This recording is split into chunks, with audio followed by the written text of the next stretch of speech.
Hello everyone and welcome back to a brand new video and welcome to round 7 of season 3 of our F125 Red Bull Driver Career Mode. Yes, we return this weekend here to the jewel in the Formula 1 crown, of course the Monaco Grand Prix. If you missed that on the last video that went live from Imola, I would highly recommend going back and checking it out. It was quite a dramatic race from the Emilia-Romagna GP. We went for a big tyre strategy gamble early on in the race. With 3 laps to go, it looked like it might pay off for us, and then in the final 2 laps, it sadly didn't, but it was still a fascinating race. But it does now mean at the top of the World Championship, Lando Norris and I are tied on 127 points apiece. We've got a 58-point gap back to Alex Albon in P3 in his Williams there, just ahead of Carlos Sainz. Constructors-wise, Red Bull now 3 back behind McLaren as well, so it is very much looking like it could be some interesting fights over the course of the campaign. But of course, if you guys remember the Monaco Grand Prix last season, I announced what I call the Monaco Super Prix inside F125. Well, I start from the back, we do a 35% race just to try and make it a little bit more interesting. Sadly, last year it rained here, so the AI were a lot quicker than originally anticipated. So I'm hoping this weekend that that's not going to be the case, because I am committed to trying to make the Monaco Super Prix work inside this game. So once again, we're going to be diving in. We're going to be starting from the rear of the field and trying to see how far we can climb through the order. Otherwise, I'll just take pole and probably walk away with it, because the AI at Monaco are terrible inside F125. Leave a like, get yourself subscribed if you're going to enjoy. We're trying to hit 15k subs here on the channel at the moment, and yeah, let's do this thing. A proper road race, and in the true meaning of the word. That's how Mr. Monaco, the late great Graham Hill, once described this iconic event. The cars we drive have come a long way in the intervening half-century, but still we race on those same public roads beside the Mediterranean. There's no victory more coveted than that of the Monaco Grand Prix. We're on the French Riviera once more this weekend at the 2-mile-long Circuit de Monaco. The cars will climb around 40 metres up the hill, past the casino, and then descend towards the harbour through Sector 2. It's a very short run from pole position to the first of 19 corners, and don't expect to see much overtaking here today. It's time to take a look at our starting grid for today's race. An immense lap from Carlos Sainz yesterday puts him in pole position, just edging out Alex Albon, who'll start from P2. Looking at the rest of today's grid, we have Ocon, Verstappen, Charles Leclerc and Stroll, Behrman, Russell, Norris and Oscar Piastri, Hamilton, Bortoletto, Franco Colapinto and Antonelli, Doohan, Gasly, Nico Hülkenberg and Isaac Hadjar, Lawson and Mr. Monaco. And now it's time to head down to the track. And alongside me a man, well, what more can I say? But he's a legend, Anthony Davidson. Now you're the racing driver in this partnership, so tell us about this racing driver. Put us in their shoes. How are they going to be feeling? Well, you've got to be prepared, Crofty. Before you even step foot inside the car, you've got to know, you've got to have a pre-race game plan. You've watched videos before you get into the car of previous races gone by. You know where you have to place your car if X, Y, or Z happens in front of you or behind you. So having this clear game plan is absolutely essential before you get in the car. Well, here we are then, down on the grid, ready for the Monaco Grand Prix. And I must admit, a very, very mixed up grid then. Williams looking out the front row this afternoon. How will they fare today? Team 1, obviously we have to do the 2-stop strategy, so I think just sticking a set of softs on early on, trying to make a bit of progress in the first few laps, and then diving into the pit lane is going to be the way to go here. 27 laps ahead of us. We can play a bit fast and loose with the strategy. A set of hard tyres will do the whole race if we needed them to. To be fair, I reckon a set of mediums would probably run pretty well as well. But ready on the grid then, 5 red lights. And with 3 Red Bull pack cars at the rear of the field, I'm just hoping we come together, but absolutely none of them down in towards turn 1. Liam Lawson immediately trying to look for a move on Isaac Hadjar, as I'm sure the Williams up the front of the pack will try and stay all out of trouble there, as I thought I might have found an avenue. There we go, already moving past 1 V-Cop with 3 wide as we make our way up the hill as we are sliding down the wall This is not quite where I wanted to be at the start, and we will end up backing out of that one then, as I thought Hadjar on the outside line hadn't got the run, but immediately, trying to go back past them both then, we would have picked up a little bit of wear on that tyre as well, down in towards the hairpin. Then it is just a tea party at the back of the field. Try to find a gap, get around the outside of the Alpine there of Pierre Gasly. And there we go, we've at least gained another one then. It's all nudging the wall on the inside down the hill there as Doohan got a little bit hung out to dry behind Nico Hulkenberg. So we will try and power, down the inside of the pair of them. This Red Bull, this is kind of more how I expected it to drive all season. It's got so much front end here at Monaco, but it is still a little bit crazy to try and get it planted exactly where you need it there. But up 5 places then on lap 1, we cannot complain about that. And of course, Williams there looks like one of their drivers has lost out. So Albon dropping down to P3 behind the Aston Martin then by the end of lap 1. So a Williams 1-2 here doesn't look as likely, but with Red Bull and McLaren both struggling, they're definitely going to see some surprises. And of course, the big question is, how many places can I gain? Oh, here we go. I've accidentally done a switchback on Gabriel Bortoletto. Surely he won't give me the room around the outside. Yes, he will, as we'll try to make sure that we give him space there so he doesn't hit the inside wall. Have you ever seen a move around the outside down at Portier? I don't think I ever have. But we're past another one then. Next up, Antonelli and Franco Colapinto. Now, that Merc, we know, hasn't been very good this year, but Colapinto and that Ferrari might be difficult to navigate. Come on then, are we able to get a run on Antonelli back in towards turn 1? We've still got pretty good, straight line speed in the car as Antonelli will try and make that Mercedes as wide as he possibly can. A little bit of rear locking there as we got in towards that first corner, but we basically need to make, on average, an overtake every lap and a half. Now, we've made good progress early on, but of course that's when the field is a little less spread out there as Antonelli wanted to move into the apex. Luckily, he'll just about give me the room. Try and go around the outside through the hairpin there. Don't hit the outside wall. And we're up another one then. You've got to be creative when you go for the moves here. But honestly, this Red Bull feels pretty good. Franco Colapinto then. Maybe this is going to be a circuit that suits Ferrari a little bit more. I don't actually think the car has been that terrible this year. Definitely has struggled a bit over 1 lap pace. But Leclerc has pretty reliably been able to get it right up towards the top of the order. So can we try and get a run then out onto the tunnel? So we have got very good straight line speed there, and you can see now Colapinto, I don't think he really wants to defend this too much. Down the inside we will go, and up then into P12. 4 laps in, we are almost up inside the points.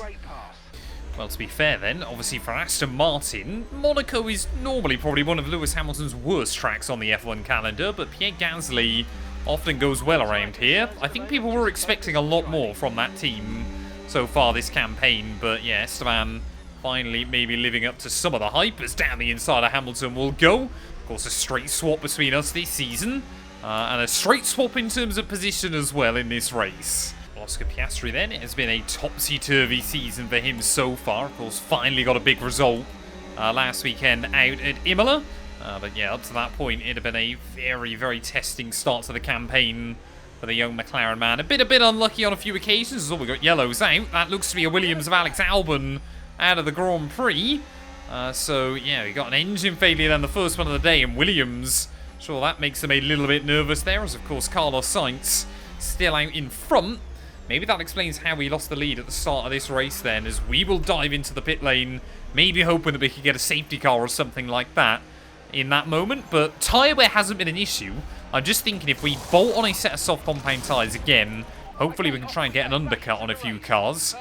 Just got to be careful that I don't get held up behind Hadjar and Liam Lawson here. But yeah, with Albon out, we're going to kind of resume this race from the back of the field down in P19. All right, we'll be doing one more stop today. 1 stop left in this strategy. Yeah, so ideally I want to take these tyres probably about 10 laps, and then we'll bolt on mediums at the end. But I'm hoping, yeah, we can get a big undercut. And then maybe, obviously, the AI, they should be pitting in the next sort of 3 laps or so. Well, purple in Sector 1, V-Carb, I mean, they are just having a stinker of a time here. This was one of their best tracks. IRL so far this campaign, but the same cannot be said inside F1 25, as immediately then getting another overtake done on Isaac Hadjar in this Grand Prix. Bit of a shame that it seems like in every series I do, V-Carb are pretty woeful. As I'm hoping, obviously, we could try and claim fastest lap this time round, as hopefully Lawson won't get in the way too much either. To the inside, I mean, yeah, barreling through. Or keep out the walls, though, on the apex and on the exit. No cars into the pit lane yet. But Haas, look at that, up to P5 and P6 for them, as despite making 2 overtakes... Oh, new fastest lap of the day. We go Gasly into the pit lane, as well as I'm sure of a handful of other cars. So I think we were hoping we'd get out ahead of the Ferrari there of... Yep, there we go. There's Sainz even. So we're not quite going to get Sainz on pit lane exit, but we might be up into a very good spot then, as I don't know whether the Williams got held up. Obviously trying to get out of his box, but immediately then, we're trying to fight for the lead of this Grand Prix. Oh. Big snap of oversteer, but I would expect those mediums to hang on a lot better through these next few laps than our set of softs. But with Jack Doohan right in the way, we know obviously Sainz still with cold tyres. This is going to be our chance to attack against the Williams at this stage of the event there. Can we get the power down? Oh, rattling up against the wall on the exit of Portier. Sainz, though, I mean, he won't be able to do anything against Jack Doohan, surely. Slots in behind as we lock up the rears just behind there. But you can see now Leclerc immediately starting to close in on us all. So this might mean Esteban Ocon, if he's been able to get the hammer down, which he is, he's going to try and stay out another lap here. And this might be disaster for Carlos Sainz in this Grand Prix, because he might be about to lose the net lead of this race. Around the outside of Sainz will go Doohan into the pit lane. So we will get around the outside of the Williams man. Up then into what will now become P3. But Ocon and Verstappen still hanging on out there. There we go, Ocon into the pit lane. So I'm sure Verstappen is going to be diving in as well then. So will we go from the back of the field to the front here in just 12 laps of the Monaco Grand Prix? I think we should. But it's going to be interesting to see where Carlos Sainz can come back out once, obviously, all these guys have made their stop. Ocon, though, might still come out right around us. Yeah, we will move up then into P1. It looks like Sainz and even Leclerc's actually made good progress. So Ocon there maybe has been caught a little bit with how good the pace was once that Alpine got out of the way. I think if Ocon had pit a lap earlier, he might have been ahead of at least Charles. Definitely is still the quickest car on track right now, but these soft compound tyres fall apart pretty quickly. Like 3-second gap now over Carlos Sainz, but we're going to box in. I think we're going to try and stay out another 2 laps at least here. Try and get to the end of 16 before I peel into the pit lane. The only thing I'm worried about then, of course, is when we box, will Sainz be able to get an overcut on me in case we come out in some traffic further back?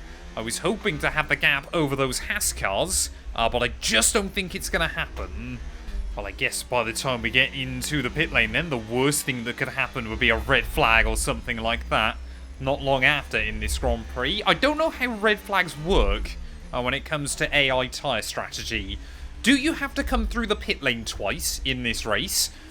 Is it just you've got to use 3 sets of tyres in the Grand Prix? I've honestly got no idea then, but after leading this race for the last few laps, we are going to relinquish that lead and bolt on a set of the medium tyres to get us to the flag.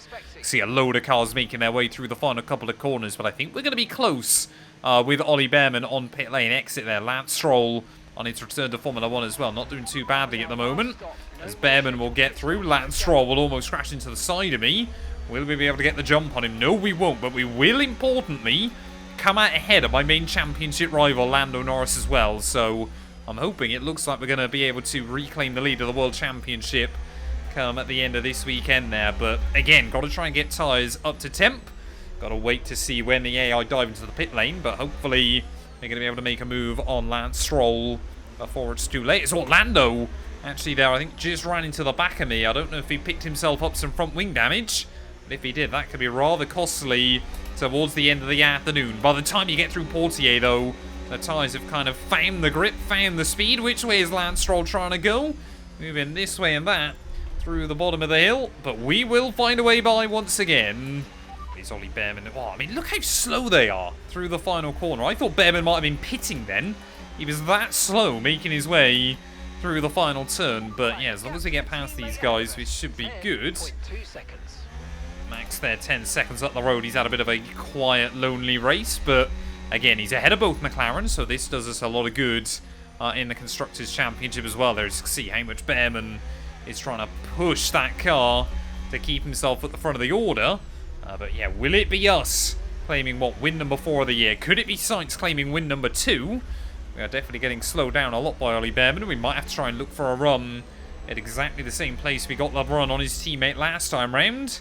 That's out of port here then. We just got so much grip on these fresh tyres there. It's one of the only places on this game where I actually feel like we can keep up with the AI in the traction zone there. But down the inside again we will go. Down in towards Portier seems to be one of my favourite places to make moves today. But by the time the AI pit, which is going to be now then, will we come back out ahead of Carlos Sainz? Or will the Williams have got the overcut on me there as Verstappen and Ocon both opt to stay out yet again?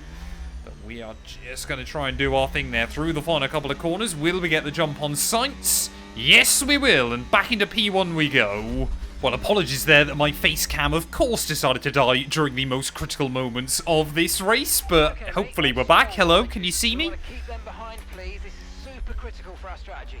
Yeah, Lance Stroll actually now ahead of Carlos Sainz as well in this Grand Prix, but of course he still needs to make a pit stop before the end of the afternoon, but we should be able to get the jump on Ocon and Verstappen. But how much time will Sainz lose? Is this Esteban Ocon's chance to get back to the front of the field? We shall wait and see. There we go, Ocon back into the pit lane then. This is going to be a moment of truth time for him, as I think Verstappen maybe just staying out there if we get a red flag, if we get a safety car. You know, he's got no real reason to pit at this stage of the Grand Prix. He's really got nothing to gain. But he could still lose out if he gets a bit screwed over towards the end of the GP there. But making our way back through turn 1, it looks like Ocon, once again, has stayed behind Charles Leclerc. Aston Martin, a bit like what we saw IRL in 2023. They have botched their strategy today. One more lap to go then here from the Monaco Grand Prix. And, well, I was kind of hoping this might end up being the final result from today. Always a little bit risky when I try to promote something a bit different here. And then if I look a bit stupid, come the checkered flag. But, yeah, today, though, we've absolutely nailed the strategy. And, I mean, the big one, isn't it? The AI just suck around this venue. I mean, last to first in 27 laps. With a 12-second lead come the checkered flag against the 110 AI. I still like putting the Monaco Grand Prix in this game occasionally.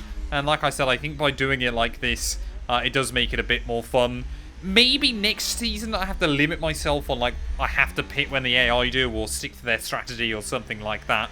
I've got no idea. But, yeah, once again, though, it is going to be a pretty good day for us inside this career mode. It's been a little while since I got my last victory. Of course, I believe that came back at Suzuka, if I remember correctly. But through the final few corners today, though, we might even be about to lap Liam Lawson there. The boats in the harbour sounding their horns, but we've seen it a few times before on F125. I desperately hope in the patch coming soon that they fix the AI around here. Through the final corner, it is going to be P1 at the Monaco Grand Prix. I think the Monaco Super Prix has been a success. Absolutely awesome. Just amazing, mate. Well done. Very controlled race. Well done, mate. They've done it then. They've won here in Monaco with an emphatic performance and a victory they can be proud of for many years to come. And this really is, as we know, Crofty, a team game. And a performance from the driver like this today gives the team energy moving forwards. It's closely fought in the Constructors' Championship, and this will go a long way to boosting that energy as we move forward.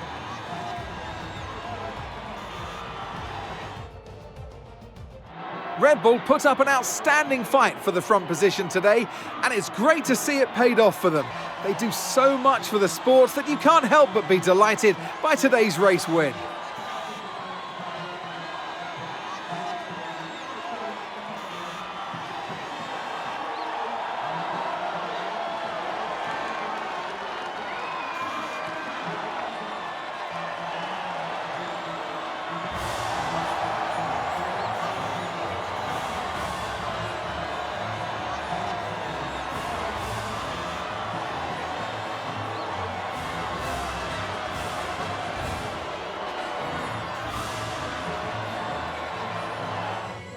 Well, there we are then, the end of the Monaco Grand Prix. From the back of the field, 13 seconds clear come the checkered flag. I don't think we can complain too much about that one. Carlos Sainz, I'm sure a little bit gutted to lose out when all is said and done. Could have been his and Williams' second win of the year. But yeah, big disappointment for Williams, of course. 1-2 on the grid. Didn't even win the Monaco Grand Prix. Charles Leclerc, though, the home hero, gets his and Ferrari, I believe, their first podium of the year. Esteban Ocon a good drive to P4 ahead of Verstappen. Ollie Behrman, solid points in P6, just ahead of Lando Norris, George Russell, Stroll, and Lewis Hamilton there. And Oscar Piastri in that second McLaren, failing to even finish inside the points. Hulkenberg, a pretty lonely drive, but a good drive to P12, just ahead of Franco Colapinto and Andrea Kimi Antonelli. Gasly, Bortoletto, Doohan, and Hadjar there, all finishing on the lead lap. Liam Lawson, 1 lap down, and Alex Albon failing to see the checkered flag. What does that do to our World Championship? Well, it means immediately we've got a healthy 19-point buffer back at the top of the table. Sainz still in P3, then ahead of Leclerc and Albon. Charles Leclerc, been brilliant so far this year. It cannot be argued against. He has just been fantastic in that Ferrari. Max Verstappen now back ahead of Oscar Piastri. Ocon and Hamilton now tied with double the points of George Russell just behind them. Colapinto ahead of Gasly. Ollie Behrman now ahead of Hulkenberg, Stroll, and Andrea Kimi Antonelli with all points on the board. Doohan, Bortoletto, and those V-carbs yet to score. Constructors-wise, 26 back ahead of Red Bull as well. 26 ahead of McLaren even as well. Williams still in third ahead of Ferrari. Aston Martin make good gains as Mercedes. Yeah, they could come under threat from Haas in the not-too-distant future. Thank you all so much for watching. Let me know down in the comments below if you think the Monaco Super Prix is something I should continue inside F1 25. But we will be back very soon with a normal race out in Barcelona.